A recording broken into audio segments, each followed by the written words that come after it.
autrement, parce qu'effectivement, on entend en permanence au basket, les femmes ne savent pas dunker, ce qui est faux, elles commencent, mais de toute façon, on ne va pas forcément chercher les basketteuses pour ça.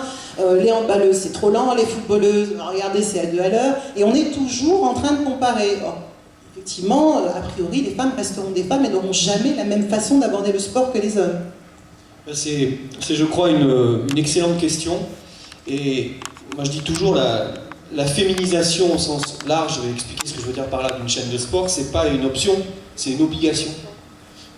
Parce que on s'adresse aux 2 moitiés de l'humanité, déjà, quand on est une chaîne de sport. Jusqu'ici, vous êtes parfait. Voilà. Ce qui veut dire qu'on doit se féminiser dans nos rédactions, on doit se féminiser évidemment à l'antenne, mais pas que. On doit se féminiser dans l'approche, dans l'échange de sensibilité. On doit se féminiser chez nos consultantes, donc c'est évidemment plus évident sur le foot féminin, mais on l'a fait sur le tennis, on l'a fait aussi sur tous les sports d'hiver, Sandrine Bailly, biathlon, Christelle Pascal, ski alpin, et évidemment, on doit, l'expression n'est pas très jolie, mais féminiser notre offre. Par rapport à l'équipe tout à l'heure qui parlait de 5% de lecteurs ou de lectrices de l'équipe, nous c'est 1/3 quand même de nos abonnés qui nous regardent. Vous avez pu mesurer la progression des abonnés femmes dans votre En fait, on est entre 30 et 35% à peu près de public féminin en moyenne sur la chaîne, ce qui est beaucoup pour une chaîne de sport parce que nous on est assez éclectique, on est assez généraliste.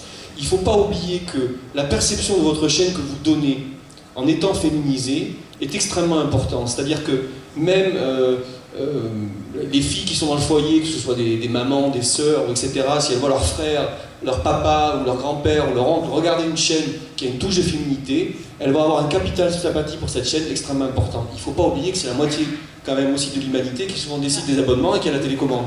Alors attendez, on est, je dirais presque dans l'opposé diamétral avec ce qu'on a entendu ce matin. Vous êtes visiblement extrêmement optimiste sur la possibilité pour les sports féminins, et notamment les sports collectifs féminins, d'intégrer le paysage médiatique. Est-ce que, au-delà du devoir, il y a réellement donc un intérêt économique?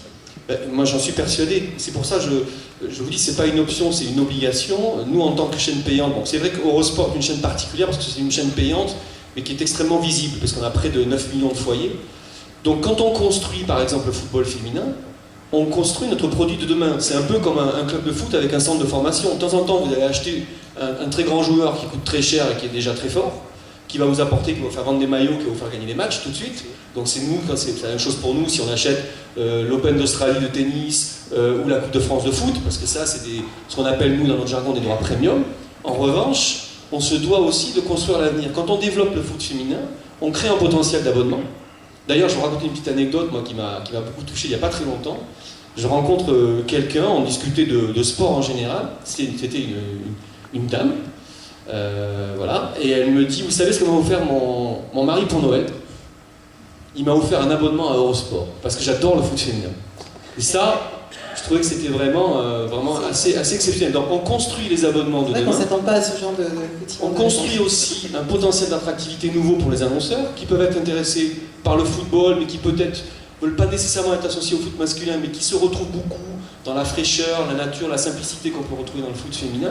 Donc moi je dis toujours, on le fait évidemment parce qu'on aime le sport féminin, en particulier le football, mais on est une entreprise privée, on le fait, c'est pas de la charité, c'est pas pour avoir une auréole au-dessus de la tête aujourd'hui quand je viens vous voir. C'est parce qu'on construit notre produit et le développement de demain. Ce sont des stratégies marketing différentes, on peut peut-être justement en discuter avec vous, Renaud Blondel, donc directeur associé